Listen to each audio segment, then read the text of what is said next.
Doctor Faisal آزاد کے بیانات کے لیے ڈاکٹر صاحب کے آفیشیل چینل فیصل آزاد کو سبسکرائب کیجیے۔ بسم اللہ الرحمن الرحیم۔ معزز دوستو، آج بوئے سخن کا تیسرا لیکچر ہے۔ کچھ دوستوں کا کہنا تھا کہ بوئے سخن کا کچھ تعارف کروا دیا جائے، تو ہم آج کا ٹاپک شروع کرنے سے پہلے بوئے سخن کا کچھ تعارف جو ہے وہ بھی میں آپ کے سامنے رکھتا ہوں۔ بوئے سخن 3 حصوں پر مشتمل ہے۔ حصہ اول قواعد و ضوابط پر ہے، حصہ دوم اس میں اشعار ہیں، اور اشعار کی ترتیب یوں ہے کہ قطعات، رباعیات، مسدسات، ثمانیات اور عشریات، اس یعنی کہ ترتیب کے ساتھ اشعار کو رکھا گیا ہے۔ اور حصہ سوم یہ نظم و نثر پر مشتمل ہے۔ یہ تینوں حصے ہی بہت اہمیت کے حامل ہیں، لیکن جو خطیب پہلے سے تقریر کر رہے ہیں اور تقریر کا کچھ خاص تجربہ رکھتے ہیں، ان کے لیے حصہ دوم اور سوم خاص اہمیت کا حامل ہے۔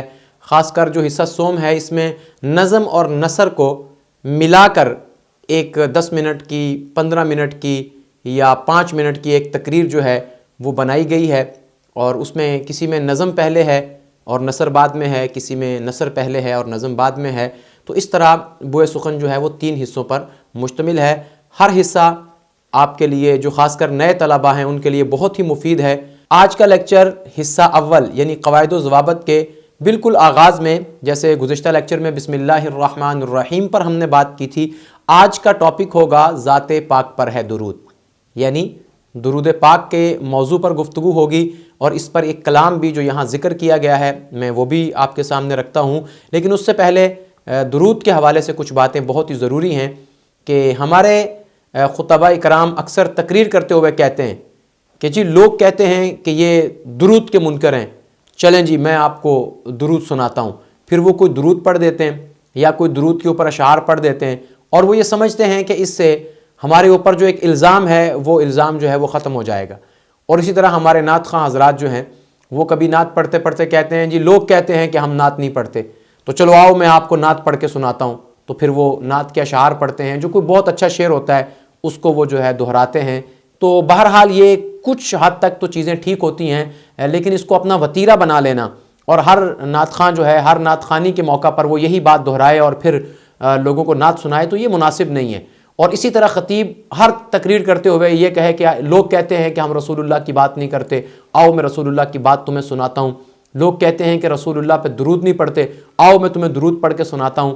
تو اس کو ہر تقریر میں کہنے کی ضرورت نہیں ہوتی، بس کبھی ایک آدھ بار آپ نے کہہ دیا جہاں ایسا ماحول ہو، ورنہ آپ درود پڑھ کے ثابت کریں کہ آپ کتنا درود پڑھتے ہیں۔ اور ویسے بھی ہم جمعہ 8 روزہ درود پڑھنے والے لوگ تو ہیں نہیں کہ جمعہ کا جمعہ درود پڑھیں گے، ہم تو روز درود پڑھنے والے لوگ ہیں۔ تو جو روز درود پڑھنے والے لوگ ہیں ان کو چاہیے کہ وہ درود کے موضوع پر پوری تقریر کریں۔ بھی یہ کیا بات ہوئی کہ آپ نے ایک شعر پڑھا اور کہا کہ لوگ کہتے ہیں ہم درود نہیں پڑھتے، لو جی ہم نے درود پڑھ دیا۔ نہیں، خالی درود نہ پڑھیں، آپ درود خود بھی پڑھیں اور درود لوگوں سے بھی پڑھائیں۔ پورا 1 گھنٹہ آپ بیان کریں درود کے اوپر۔ قرآن مجید سے سب سے پہلے ان اللہ و ملائکتہ یصلون علی النبی یا ایھا الذین آمنوا صلوا علیہ وسلموا تسلیما، آیت وہاں سے اٹھائیں، اور اس کے بعد نبی علیہ الصلوۃ والسلام کی احادیث کے ذخیرہ سے جو درود شریف کی فضیلت پر احادیث ہیں، جیسے نبی علیہ الصلوۃ والسلام نے فرمایا کہ جس نے مجھ پر 1 مرتبہ درود شریف پڑھا اللہ تعالیٰ اس پہ 10 مرتبہ رحمت نازل فرماتا ہے۔ اور اسی طرح بہت ساری احادیث کے اندر درود کی فضیلت بھی بتائی گئی۔ صحابہ کرام نے پوچھا کہ یا رسول اللہ، یہ سلام تو ہمیں معلوم ہے، درود کیا ہے؟ تو آپ نے کون سا درود سکھایا؟ اب وہ بیان کریں آپ، اور اسی طرح پھر درود کا جو معنی ہے وہ بیان کریں، یا درود جو ہے اس کا جو عربی میں صلاۃ کا لفظ استعمال ہوتا ہے، صلاۃ کے معنی جو ہے وہ بیان کریں۔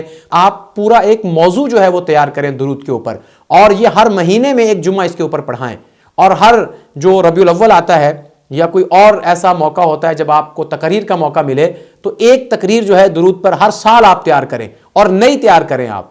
تو اسی حوالے سے میں نے جو یہاں بوئے سخن میں ایک کلام لکھا ہوا ہے وہ آپ کے سامنے ابھی رکھتا ہوں۔ بہت ہی خوبصورت کلام ہے، ٹائٹل ہے ذات پاک پر ہے درود، اور کلام ہے شاہ عالی صفات پر ہے درود، ختم مرسل کی ذات پر ہے درود، جس کی خاطر بنے یہ دونوں جہاں، موجب کائنات پر ہے درود، حق کی سرکار کے جو تھے مختار، مرد مومن صفات پر ہے درود، فخر عیسیٰ و فخر موسیٰ ہیں، اس کی ہر ایک بات پر ہے درود، جن کا ہر کلمہ کلمہ حق تھا، ان کی اعلیٰ صفات پر ہے درود۔ جد حسن و حسین اور زہرا، آپ کی پاک ذات پر ہے درود۔ جن کو دنیا امین کہتی ہے، ان کی ایسی صفات پر ہے درود۔ جن کا ہر ایک کام تھا باذن اللہ، ان کی موت و حیات پر ہے درود۔ شب معراج وہ کہاں پہنچے، اس ملاقات و رات پر ہے درود۔ تو درود پر پوری ایک تقریر تیار کریں، قرآن مجید سے آیت اٹھائیں، احادیث کے ذخیرہ سے ایک حدیث اٹھائیں، اور اس میں یہ کلام بھی آپ پڑھیں، اور نثر کو جو ہے آپ زیادہ ترجیح دیں۔ کلام بہت زیادہ ہیں درود پر، میں نے خود بھی لکھے ہیں کچھ کلام، اور کچھ کلام جو میرے زمانہ طالب علمی میں نے تلاش کیے، میری دوسری کتابیں سخن در سخن اور سخن دل نواز میں اس کا ایک کافی سارا حصہ جو ہے وہ آپ کو پڑھنے کو مل جائے گا، لیکن پھر بھی ہم کوشش کریں گے کہ اس بوئے سخن کے علاوہ بھی جو اس سے چیزیں ملتی جلتی ہوں گی وہ میں آپ کو بتاتا رہوں گا، تاکہ آپ لوگ خود بھی ان کلاموں کو تلاش کریں۔ آج کل گوگل پر چیزیں مل جاتی ہیں، یا اگر آپ مجھ سے پوچھیں گے کمنٹ میں بھی، یا ویسے بھی مجھ سے واٹس ایپ پر بھی پوچھ سکتے ہیں کہ یہ کلام جو ہے ہمیں کہاں سے مل سکتا ہے، یہ کلام ہمیں اچھا لگتا ہے، تو جو مجھے علم ہوگا میں آپ کو بتاتا رہوں گا۔ اصل مقصد یہ ہے کہ آپ اس مروجہ خطابت سے نکل کے باہر آئیں، یعنی کہ وہی چند موضوعات ہیں جس کے اوپر 75 سال ہو گئے اشتہار چھپتے ہیں۔ سیرت النبی کانفرنس، بس سیرت النبی کانفرنس کیا ہوتا ہے بھائی؟ سیرت النبی کے سینکڑوں پہلو ہیں، ہر سال ایک نئے پہلو کے اوپر آپ جو ہے وہ جلسے کا اشتہار جو ہے بنائیں، جلسے کا عنوان رکھیں، اور خطباء سے کہیں کہ اس موضوع پر آپ نے بیان کرنا ہے، اور نبی صلی اللہ علیہ وسلم کے اخلاقیات کو اجاگر کریں، آپ صلی اللہ علیہ وسلم کے معاملات کو اجاگر کریں۔ خطابت، یہ نقابت، یہ سٹیج، یہ نعت خوانی، یہ سب چیزیں اللہ کی طرف سے بہت بڑی سعادت ہے۔ اس سعادت کو سعادت سمجھتے ہوئے، ایک مشن سمجھتے ہوئے، ایک فکر اور ایک نظریے کے ساتھ اس کو آگے لے کے چلیں۔